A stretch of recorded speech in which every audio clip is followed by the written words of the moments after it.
What we're going to do is something like this on an iPad where we can display beautifully different tweets about iOSDevCamp, and you just have to connect your iPad with your external VGA, and then you have a tweet wall. So at iPadDevCamp, we came and we had this idea for an app that, we thought, well, it's fun to play with friends, right, sometimes, and a lot of people have multiple devices. There's a multiplayer where you play with each other, but we thought, well, there's a lot of people who think iPads are cool, but not everyone has one, so we would do a two-player on one device, right? The idea if you have a device, you go somewhere, you can play with somebody. So we had this two-player game. So the last iPadDevCamp, that was our idea. It wasn't working on Sunday, so we didn't get a chance to demo. And then we went back, and then Todd spent a couple days.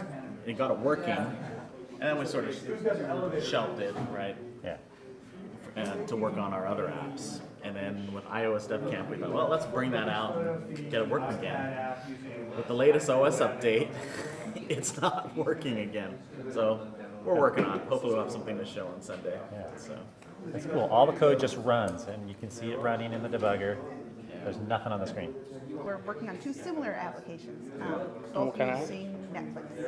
Yeah, so the iPadDevCamp, we won an award for actors for Netflix. So he's gonna make actors more groovy, and I'm gonna use free-based querying to do complex queries across Netflix movies. So you can say, what movies were Tom Hanks and Meg Ryan in that were directed by Nora Ephron in the 80s, and then get a grid of those movies and be able to add them to your queue or play them or whatever. Very familiar Pong game here, and the crowd can pick what team they're going to be on, and then vote up or down, and that will move their paddle up or down. But that's the idea. We're not sure. I mean, this is day one. Probably the first 2 hours we've worked on it. So. I'm working on a app project that I have. It's a fashion-based project that uses some. It shows basically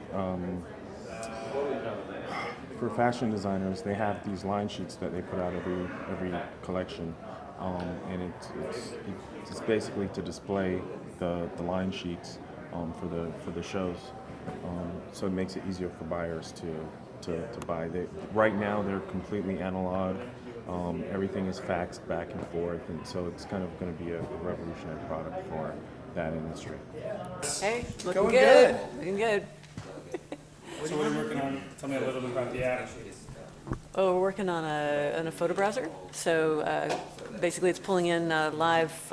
It will pull in live photos from Twitter, and then we're going to put a game on top of it. But it's going to be cool because you can flip the photos over to see the actual tweets. So we'll create a photo wall of stuff coming in with a tag on Twitter, and then you can flip over individual photos to see the underlying tweet.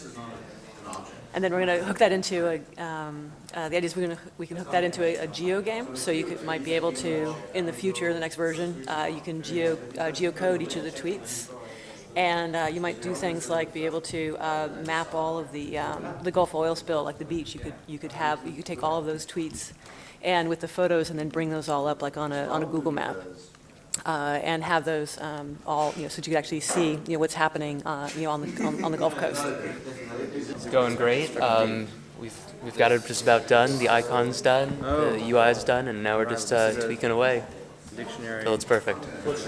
So basically, what it's going to do is allow a kid to set up basically a student's account on PayPal, and it basically may allow them to manage that account without much difficulty, while still letting the parents being able to monitor them and get parent permission for certain purchases.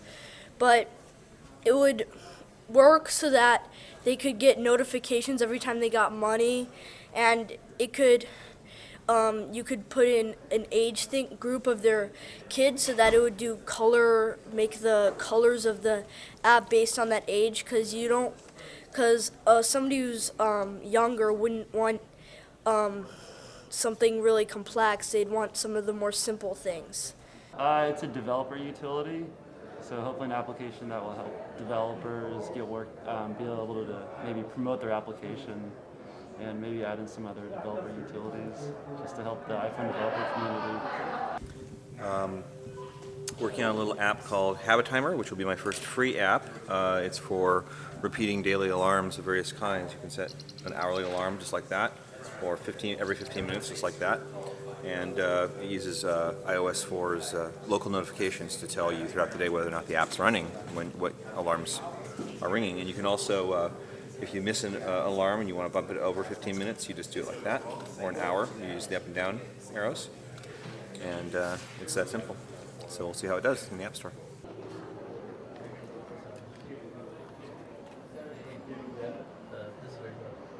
How you guys doing? It's the most mobile workspace at PayPal.